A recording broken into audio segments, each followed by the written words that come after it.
In May 1997, I and 11 students and a faculty colleague from Delta State University in Mississippi were on a 10-day trek across England and Scotland, and we had just crossed the border from England into Scotland and were making our way through the rolling hills of the Scottish border country. I didn't know it then, but the verdant valley that we were traveling through was at one time considered the bloodiest valley in all of Great Britain.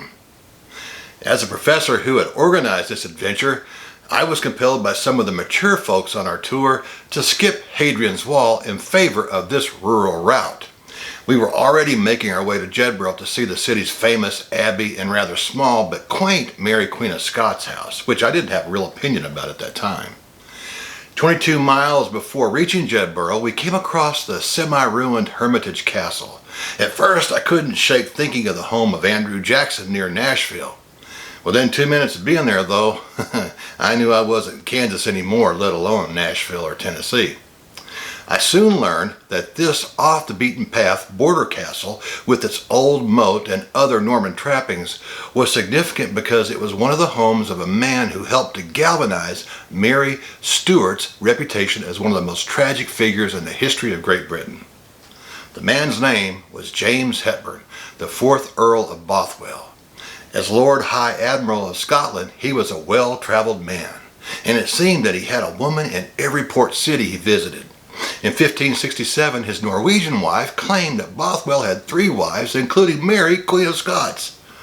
Well, I'm getting ahead of our story, but her involvement with such a scandal makes me wonder why the author, Lady Antonia Fraser, and others describe Mary as one of the most tragic figures in history.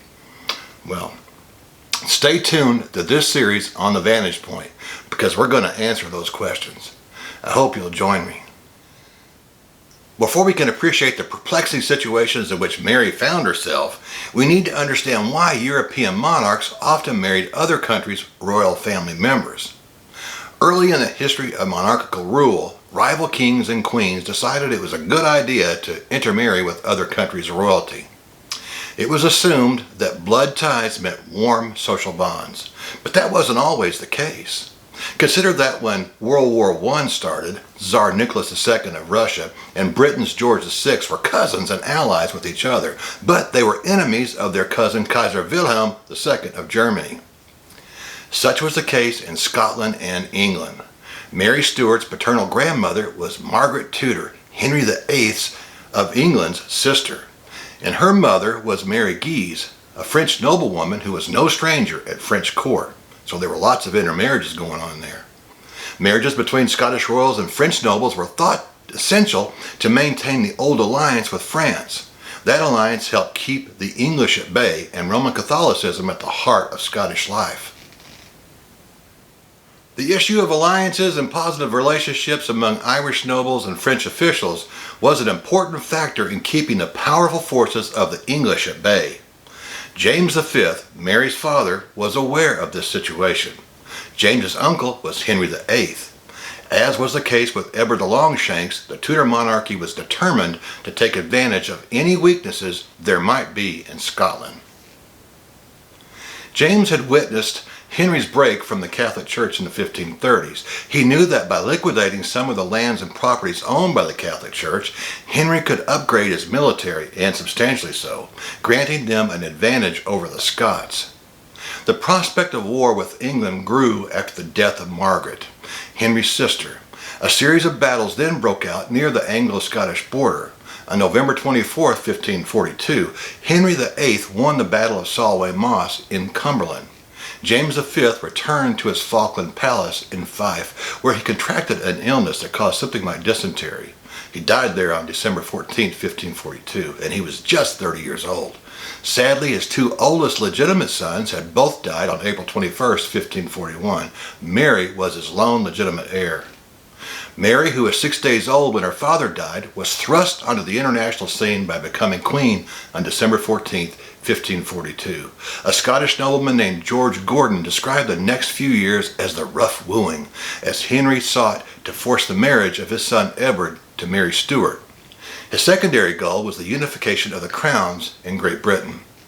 Despite the loss of thousands of English and Scottish soldiers on various battlefields through the rough wooing, Henry's aggressive policy failed. It would be Mary's son, James VI, who would be the first to wear both the Scottish and English crowns. In 1603, James VI of Scotland inherited the English throne to become England's James I.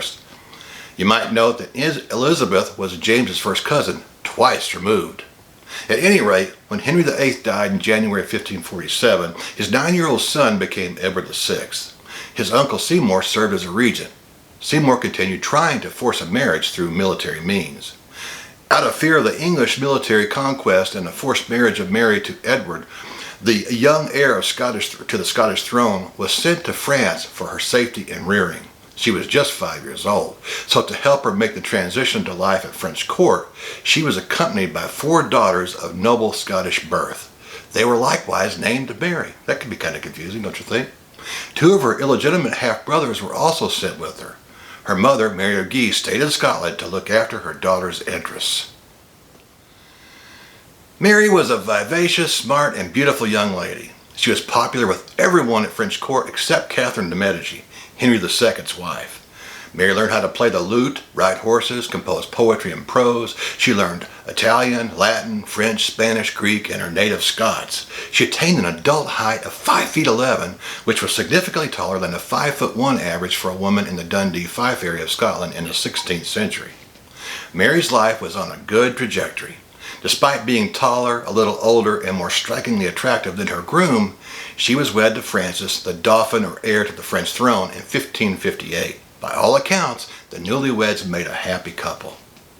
He was 14 and she was 16. His father died when he was 15, so for a time, Mary was Queen of the Scots and Queen Consort of France. Could life be more promising for the young woman? Probably not, but things were about to change. The one French person who had held negative views of Mary was now her mother-in-law. She was a strong-willed person who looked to Scotland to keep the rash of Protestant revolts from spreading beyond England and the West. For a short time, Catherine de Medici trusted Mary's involvement in French affairs due to her commitment to the old alliance as well as Catholicism. Unfortunately, Mary's now favored place in France had a short shelf life.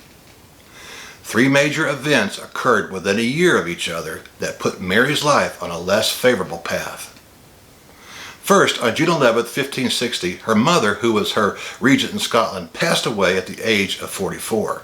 Sensing a weakness in the Scottish court, on August 17, 1560, the Scottish Parliament approved the Reformed Confession of Faith, also known as the Scots Confession, thereby removing Roman Catholics from prominent political life in the Bonnie Land. Perhaps the toughest situation befell the young queen when on December 5, 1560, Francis II died at the age of 16. She was now a widow. Mary Stuart lost her place among the royals in France. The old alliance was broken by political and religious forces that Mary could not control, let alone understand. Being virtually homeless in France, she returned to Scotland as the Queen in August 1561. To allay fears among the nobles who favored Protestantism, she issued a proclamation accepting the religious settlement in Scotland, and she appointed prominent Protestants to important positions in her court. However, there were deeply entrenched alliances and intrigue afoot in Scotland that someone from somewhere else would not know. Without a complete picture of what lay before her in her homeland, she followed a path of tolerance and compromise. She was in effect a Catholic monarch ruling over a Protestant kingdom. One of the first acts that she felt compelled to perform was to entertain the hordes of suitors she had at her beckoning call. She was a beautiful woman and very attractive and so eligible. In surveying the field of suitors for a new mate, she chose her half-cousin from Yorkshire, England. His name was Henry Stuart. As the heir apparent to the earldom of Lennox, he held the title of Lord Darnley. Her second husband was a lukewarm Catholic whose family had sided with England during the rough wooing. As we'll see next time on The Vantage Point, Darnley was certainly an opportunist. His selection was the first of several bad decisions that plagued Mary's tenure on the throne. I hope you'll join me. Bye-bye.